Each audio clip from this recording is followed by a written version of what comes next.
All right, I'm with Matt Geiger, CIO and founder of MJG Capital. And Matt and I have spoken regularly over the last few years, and we've been through all different sorts of market environments. But this one is a different conversation just because he put out his results for 2025 for the MJG Capital Fund, and net of all fees and expenses, the fund was up 109%.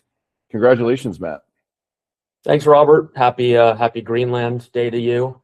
I'm saying that tongue in cheek. I'm quite dismayed as a U.S. citizen. We don't have to go too deep into the geopolitical picture, but I would argue strongly that the post World War II order has served our country very well, very well. It's not been perfect, and it's not been evenly divided across the general populace. But I think it is a real shame that we are willfully shattering what has been a pretty wonderful 80-year period for the United States and for most of the world. So I hope this is more bluster than anything else. But with Trump, we'll have to see. Don't ask me to ballpark the odds one way or another. Yeah, I mean, I don't really know what to say either. The last 12 months have certainly been interesting. Roller coaster at times. There have been times when I've been quite happy with what's going on in Washington. There are other times, sort of like right now, where I'm shocked, astounded, and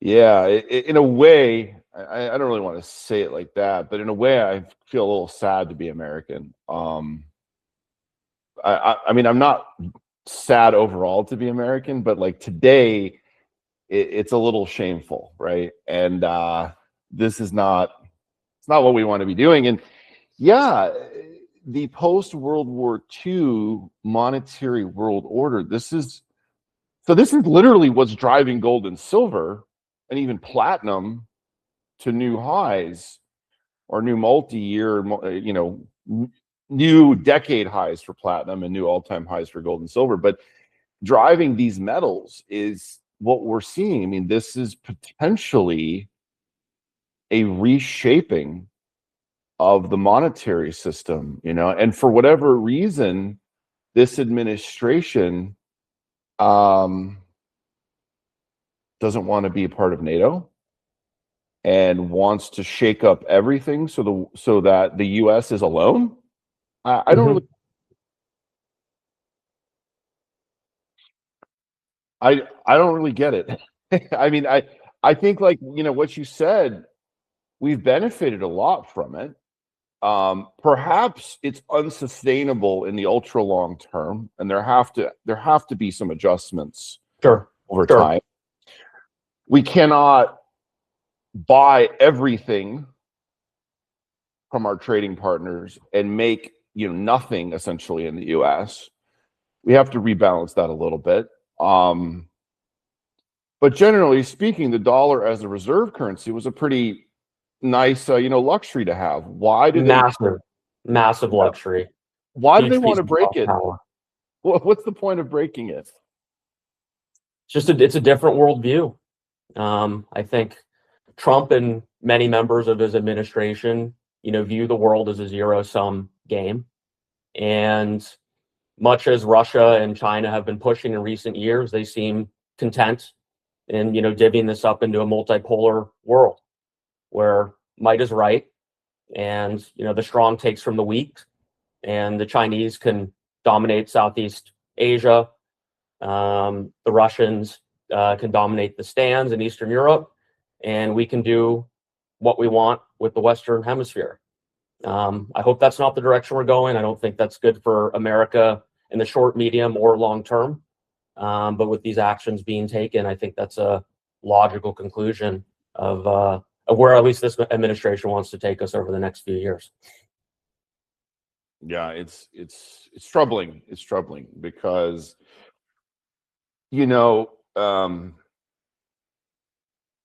might is not right, and there's very good reasons why we don't live in a world like that. And just because somebody has more ability to use force than someone else, it doesn't mean their ideas are better or their way is better, right? And so Yeah. the US has had this luxury, like we've had the reserve currency, we have an accumulation of force, obviously. Some would say the strongest in the world, but we use it sparingly and hopefully most of the time for good.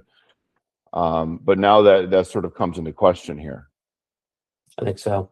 And there's a question of loyalty as well. I mean, my grandfather, I'm very proud of it, was in the first wave at Normandy and helped retake Europe from the Nazis. And I think that was a great service to the world for all the US servicemen that threw themselves into that conflict and helped ultimately conquer the Nazis. And Europe has repaid us in spades in recent decades, fighting wars with us. In the Middle East, I would argue ill-advised wars, but they were by our side nonetheless. And the Danes in particular have been very strong allies and have shed, per capita, a lot of blood for wars that we've decided to go into. So I do think it's a shame that we're treating an ally of many decades in this respect. But here we are. And it is reflecting in precious metal prices. That's for sure. And just the fade America trade as well. I saw an interesting chart. I mean, basically from day one of Trump 2.0, we've seen outperformance of rest of world equities over the United States. And that's something that I've been calling for a long time. It took longer than expected. But the valuations of US equities are extremely out of whack relative to international stocks, emerging equities, basically any other asset class that you can look at. And that has certainly reversed over the past year, just under a year, since Trump took the Oval Office again. And with the actions that we've seen just over the past few days, we could see that trend only accelerate into the months ahead. Yeah, so let's talk about gold and silver here. I read your letter, obviously, and the tone that I took from it was, we're really happy with 2025, obviously. We're not expecting a repeat in 2026.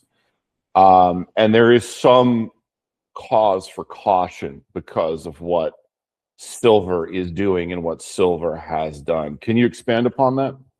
Sure. Well, maybe we can first touch on the drivers for performance in 2025 and then transition a little bit to what we're likely to see in 2026, in my estimation. Okay. Sure. I mean, in terms of 2025, there are three market dynamics that certainly served as tailwinds and boosted performance. The first was the absurd price performance of precious metals. Gold up 65% over the course of the year. Silver up just shy of 150%, platinum 125%, palladium 80%. And the MJG funds entered 2025 with a 35% weighting towards precious metals. So we didn't catch that move perfectly flush, not by any means, but it was certainly a contributor to our performance. Second factor would be the resurgence of interest in mining in the United States. We entered the year with about a 30% weighting towards the United States as a jurisdiction, just slightly behind Canada. I think Canada was at 32% as we entered 2025. And our US positions outperformed. If you look at our holdings, publicly traded holdings with a flagship asset in the United States, they are up 155% on average over the course of the year. So outpaced the broader portfolio. But third, I think, and very importantly, in a very general sense, if you go back 12 months, I called mining equities in the January 2025 investor letter unloved and out of favor. And I don't think you can say that anymore. I think our world has changed over the past 9 to 12 months. And this is evident. I mean, there's a whole host of anecdotes. You can look at Tether's entrance into the junior royalty space in late Q2, and then their increased involvement as the months went on. You can look at finally the flows into physical precious metal ETFs that started around Labor Day, indicating that US investors are finally hopping onto the precious metal trade. That's new. You could look at the insanity around silver over the past 4 to 6 weeks, replete with AI videos, being spammed on YouTube, replete with dozens and dozens of new experts on Twitter telling you about their silver thesis. And also, I don't think I've heard too much spoken about this, but just the sheer amount of capital that was raised in the latter half of the year. And the venture does not have their December numbers in yet. At least they didn't as in yesterday. I think those should be out any day now. But it is looking that 2025 will be the most money ever raised by TSXV listed resource equities, surpassing the peak of 2007. So all those different variables say to me that non-traditional mining investors have officially entered the fray. And I think you could point, to late summer as kind of the starting gun for that phenomenon.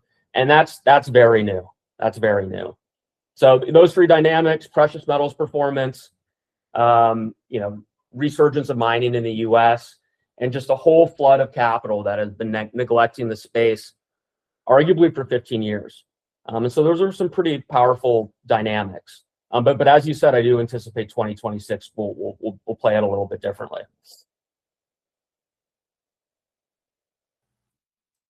Yeah, I think you make a good point there. So looking at the charts, the fuse was lit at the end of August, and the first couple of weeks of September were really good. And then everybody who's a pro in the sector gathered at Beaver Creek, and everybody was bullish and talked each other up. And then it accelerated. Instead of being a sentiment top, it did the opposite. The enthusiasm of Beaver Creek carried over, and October got even better for a couple of weeks there, right? So it's like, if we had been in past junior mining market environments, the Beaver Creek week would have been a local top or a major top, actually. But the opposite happened. The bull market accelerated because this time is different, right? Let's take a little bit of a breather in the second half of October into November, and then off to the races again through year end. Even those final few trading days of 2025, as most of us were celebrating Christmas and at home, were something to behold. I've never seen that before personally. Well, yeah, the silver move over the holiday trading PGMs as well. Something else. Copper reached all-time highs during that period as well, overshadowed by silver and the PGMs. But we saw quite a few hockey sticks in the prices of actual metals, not just the equities. Right, and your point is well taken. So in the junior mining sector, people do need to appreciate the amount of money that was raised in Q4, especially from any junior that had anything to do with silver. The window was open and then some, right? 30, 40 million dollar financings were. So we have to digest that to some extent, one would think. But I guess if silver goes up $10 an ounce every week, it won't be a problem. But I don't think we can count on that, can we, Matt? Look, in the short term here, anything's possible. I mean, I did write about silver's parabolic move in the investor letter, and look, I mean, it makes me nervous. Like, if you had asked me 4 years ago, Robert, what is one of the telltale signs that the precious metals bull market is coming to an end, I would say silver going vertical and blasting to new all-time highs. And that's exactly what's happened. Really, almost all of it in the post-Halloween period. It's happened quickly and it's happened aggressively. And I pointed to some good research pulled together by Gehring and Rosenzweig, who put out some very comprehensive quarterly letters, very, very much worth paying attention to for investors in the space. And they highlight the 4 times in living memory that we've seen the silver price go parabolic. And their definition of parabolic is a 150% or greater move within a 6-month period. And in each and every one of those occasions, it did not bode well for precious metals investors looking out a year or two. Those 4 episodes, and I think I have them written down here, 1973, 1974, we saw silver go parabolic through February, I believe, in 1974. In the aftermath of that, the gold price fell 45% and gold equities fell 70% between 1974 and 1976. You had the 1979 to 1980 episode, silver going parabolic. In the aftermath of that basically marked the end of the 1970s commodity bull market. We saw gold fall 70% peak to trough. We saw gold stocks fall 80% peak to trough. Next episode, which we'll both remember, the 2010 to 2011 episode, silver peaking in April of 2011. Gold fell 45% in the subsequent years through early 2016. Gold equities by 85% over that period. And then in 2020, we had a mini parabolic move off of the COVID lows that crested in August of 2020. And subsequent to that, a 20% decline for gold, 50% decline for the gold equities. So 4 out of 4 times that we've seen this type of price action in recent memory, it has not boded well for those of us in the space. And I should note, this silver move officially does qualify, at least by this metric. I looked just yesterday, silver was up just shy of 160% going back to early August. So that's about a 5.5 month period. So this certainly qualifies in terms of the violence of the move. And another data point for you that I came across subsequent to sending the investor letter, this is from Bloomberg Intelligence. There's only been, well, now 4 times, but before this recent episode, only 3 times in living memory where the silver price has risen to 2.7x or greater its 5-year moving average. And those 3 previous times were 1974, 1979 to 1980, and 2011.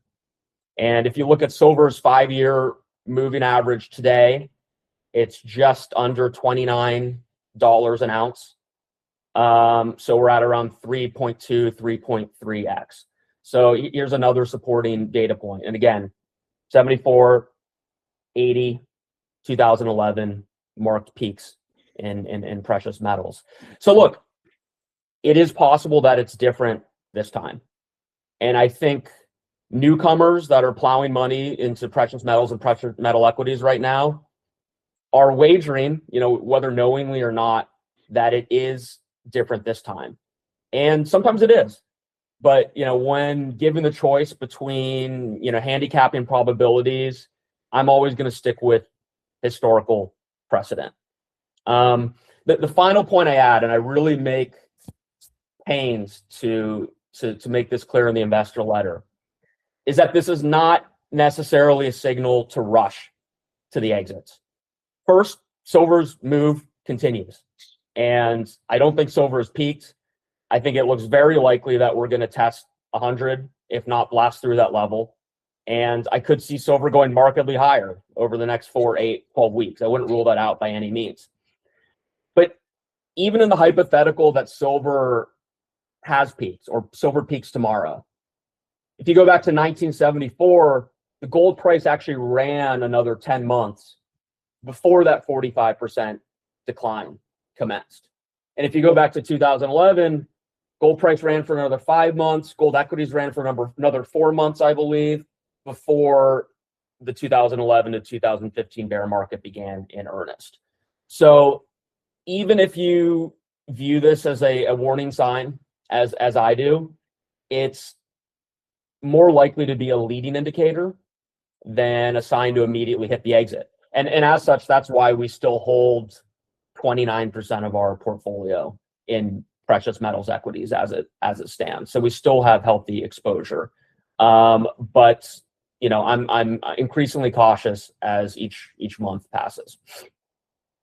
Very good, Matt. Yeah, that was very good summary of your analysis and observations there on silver and in previous silver bull markets. So there's 4 notable ones in the last 50 years. And silver is actually not as overbought as it was in January 1980. In January 1980, it was insanely overbought. But we're approaching that. If it keeps going, like you said, above 100, it will eventually match that in terms of its level of being overbought.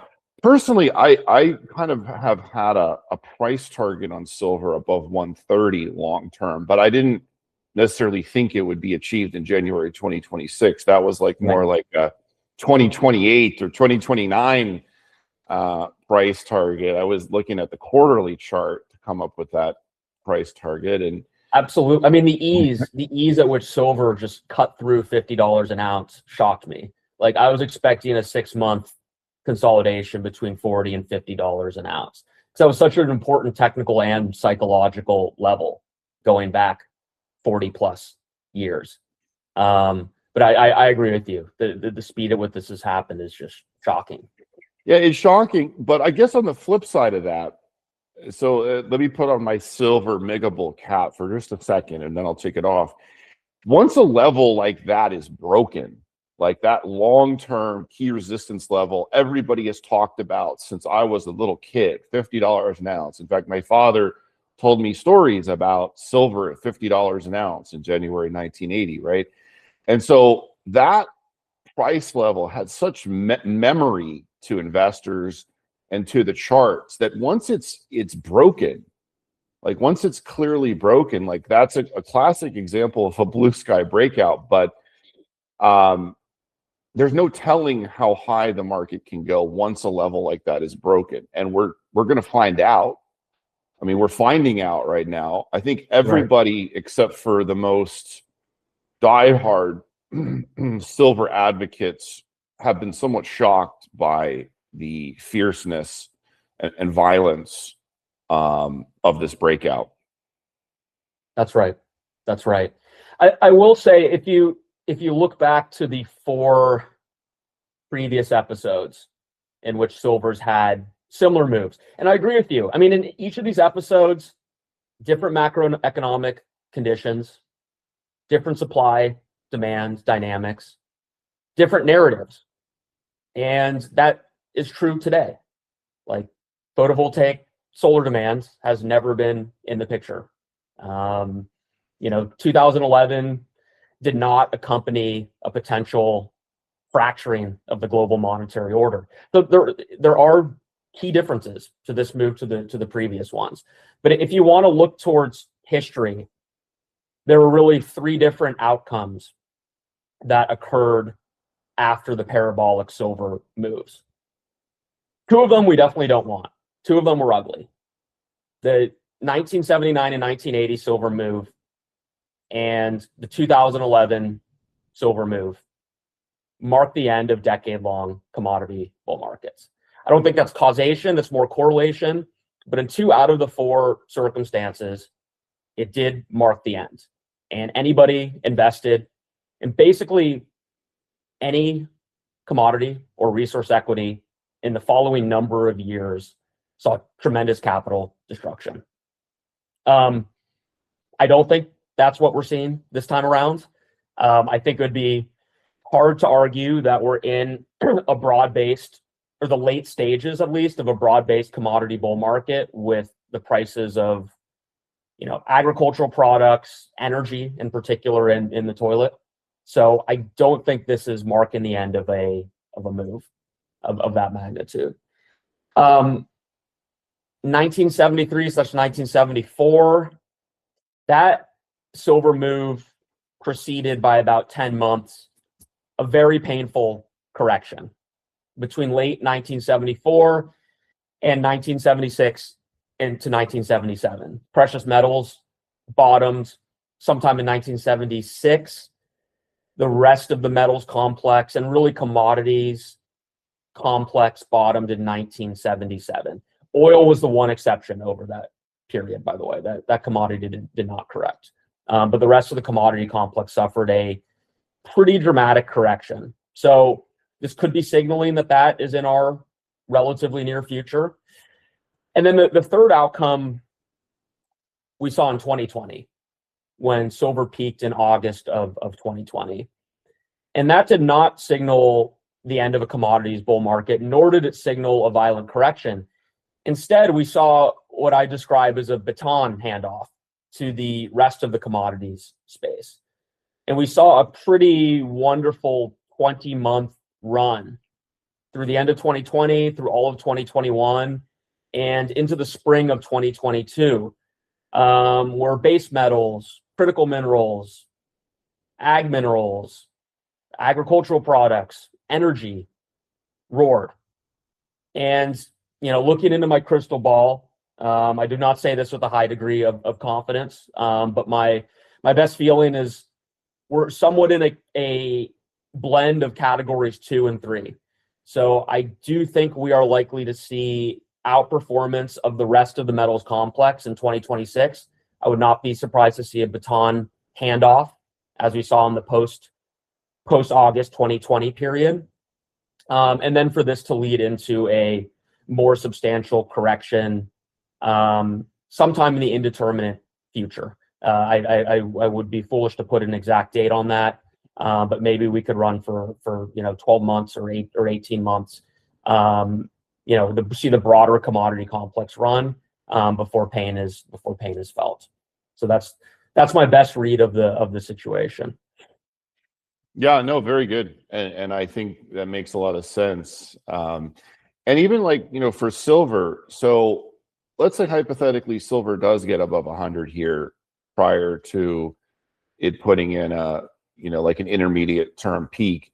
Even if it dropped 30 or 40% off of, let's say, a 110 price level, we would still be looking at a silver price north of $60 an ounce that I think most miners would still do very well with. Now, that's not to say that those mining stocks won't get absolutely pounded into oblivion during that drawdown from the 110 silver to the $70 price. But longer term, in terms of the fundamentals for the sector, is still quite promising. We just don't want to see that post January 1980 sort of grinding bear market where essentially the metal drops 90% over the next decade and miners essentially trade to zero.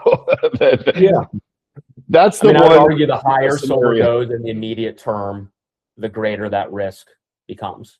Yeah. So I think those that are hoping for another few years, another 5 years, another 10 years to this run would love to see a nice pause here, because we've come a long way very quickly, certainly on the silver front, but obviously on the gold front as well.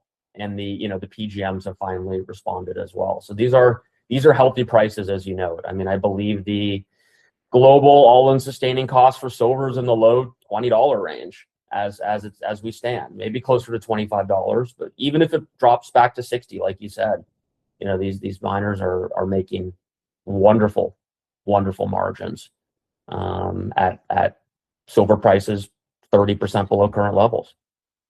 Very good.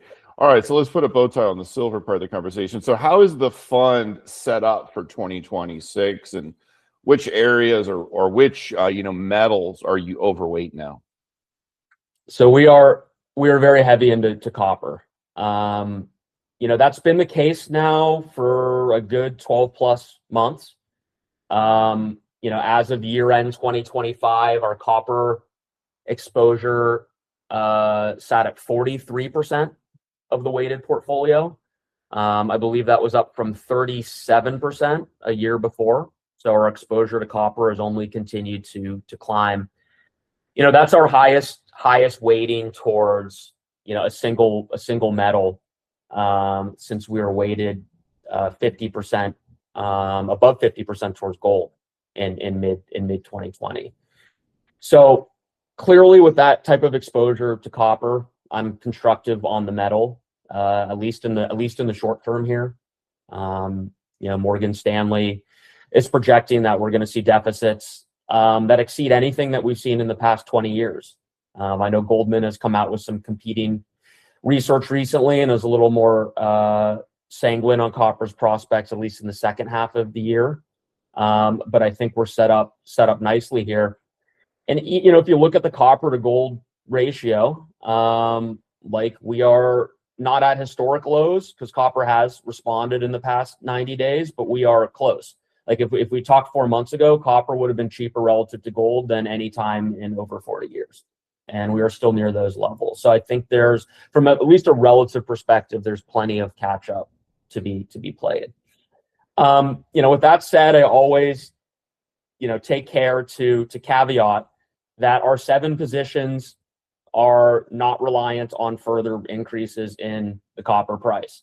I would not mind to see copper camp out at around $6 per pound for the rest of the year. I think that would be a great outcome. And, each of our investments have company-specific catalysts, whether it's with the drill bit, whether it's permitting outcomes, upcoming economic studies, the potential for M&A. Each and every one of our copper-focused positions have the potential, at least, for dramatic value increases, independent of further increases in the price of the metal. So I always take pains to emphasize that point.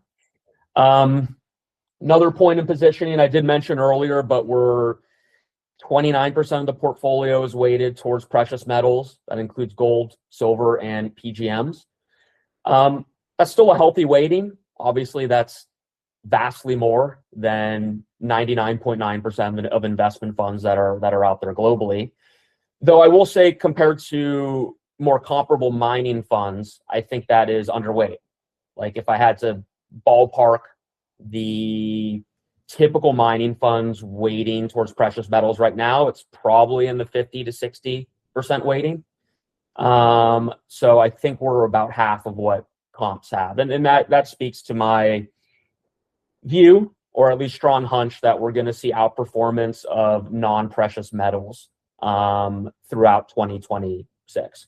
And so we're weighted as such, while still believing that there's room to go on the precious metal front. Yes, the third point that's worth highlighting are prospect generation exposure. That's a business model that I've had a soft spot for many years. And it sits at 37% of the weighted portfolio. So that's unique to the MJG fund relative to comparable mining funds. That's our highest weighting towards the prospect generation business model that we've had within the portfolio. And while there's no guarantee, I think we are positioned for a boom in exploration activity in 2026. I think this may be the year where we do see that trickle down really complete its way through the development cycle into the high quality prospect generators, into the high quality explorers. And if you include our, exploration exposure, we're, right at 50% of the weighted portfolio is exposed to the earliest stage of these names. And I think they're going to see potentially some significant love from investors and strategics alike. And if that does occur, we're well positioned for sure. And then, the final point I would note is our cash weighting. As of year end, sat at 14% of our weighted portfolio, which is significantly higher than where we were 12 months ago. I believe 12 months ago, we were less than 0.5% cash. So we're basically at 0% cash, fully deployed status. So it took a lot of effort, but there was a concerted effort to increase our dry powder weighting into the mid-teens. I think we've have both seen in our portfolios that mining equities have gotten off to a flying start to the year. And should that continue into the coming months, I'll look to bump that cash weighting up even higher. So I think those are kind of the key highlights for where we sit, how we're positioned going into the new year. Very good. Thanks for that. I'm just curious, in your analysis, or it might not even matter to you that much, but I'm pretty sure you probably have some thoughts on it. When did this bull market actually start? Like what's your, inception point for when we can officially say we were in a bull market in the junior mining sector? That is a toss up. That is something that I've been debating internally for weeks, if not months. I mean, the two, and I think I know what your answer is. I want to hear you state it for the record. But I mean, the two obvious starting points would be Q1 of 2016, where the gold price itself bottomed, just above $1,000 an ounce, never to return to those levels.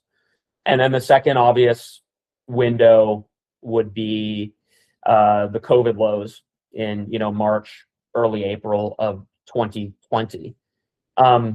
Maybe you could make a shout for November, December of 2023. That was a pretty ugly period. I remember sentiment there was exceptionally bleak, and I think we had conversations about that period, whether it was worse than 2015 or not. So maybe somebody could make a shout for that, but I think the two obvious contenders would be early 16 and early 2020. I lean towards 16, which I don't think we're aligned on this. But it's really a matter of interpretation. If you look at the venture, we hit a low, in spring of 2020. Like the spring 2020 low was markedly lower than the January 2016 low. If you look at the MJG portfolio, our 2016 low was lower than the 2020 low because we had good years in 16, 17, and 19. So where do you stand? Do you have a strong opinion? That's very interesting, Rob? But yeah, I think I do. But I'm way off you in some of this because I don't even think of 2016 as I think we were still in a bear market in 2016. I think 2016 was a bear market rally. It was a bear market rally year. It was absolutely not a bull market environment because all you have to do is you have to look at 2017 and 2018, especially in the junior mining sector. Like 2018 was like ground zero, like after somebody had shot off nuke, right? Like the sector was obliterated in 2018. No, we did great in 2017 for the record. Potentially that was MJG specific, but off the top of my head, we were up 95% in 16 and then another 55% in 17. But I agree with you. In 2018 was a disaster. I mean, we drew down almost 40% over the course. Well, yeah, I think you outperformed in 2017. I'm quite confident to say that level was an outperformance year for your fund. But yeah, so I still think of 2016 as a bear market rally year. So yeah, I think March 2020 was the end of the bear market in the resource complex overall. It bottomed with a thud in March, April 2020. And obviously, we saw the price of oil go negative very briefly there in April 2020. But so my inception point for the junior mining, so specifically junior mining, not gold, not mining, would be first half of 2024. I think that was when this kicked into a bull market. But actually, a lot of the junior mining sector did not move much in 2024. There were a lot of laggards throughout 2024, and only it was 2025 when this bull market really, got going. So I would say we're like 18, maybe 24 months tops, into this current bull market cycle in the junior mining sector. Okay. Well, I think that largely aligns with kind of that third option I threw out there, the late. I mean, you're saying early 2024. I think if you look at the venture, the actual bottom was made in November of 2023. So you're kind of in that third that third camp, more recent. Yeah, I think I would choose the 2021 over that. Okay. If All right. So fair to. enough. So either we're in our third year or we're in year 6. Yeah. But Fair. still usually these bull markets tend to go for at least 8 years, right? Yeah. I mean, you look back to history, we didn't live through the 70s bull market, but people think of the 70s as a phenomenal period to be invested in natural resource equities. But it was really a tale of two bull markets. I mean, the 1974 through 1976, 77 period was ugly. Unless you're in oil and gas, you did well. And similarly, we think of the 2010s, the China-driven commodity super cycle is a phenomenal time to be invested in natural resource equities. That's true for most of the period, but if you got in close to 2007, I mean, there was an 80% drawdown, like 79.5% drawdown between the spring 2007 highs in the venture and the late 2008 lows. So I think folks need to keep in mind that even in, these idealized decade-long periods of strong commodity performance, they're often punctuated with incredibly painful corrections. I mean, one interesting thing I've noted, this could be a complete coincidence, but if you look at the venture specifically, you look at its bottom in late 2002 to its peak in 2007, it moved up 3.8x magnitude. If you look at the venture from its very bottom in late 2008 after the great financial crisis to the highs of 2011, 3.6x magnitude. And if you look at the venture off of its lows from the COVID lows up to its highs in 2021, 3.4x magnitude. So again, it could be pure coincidence.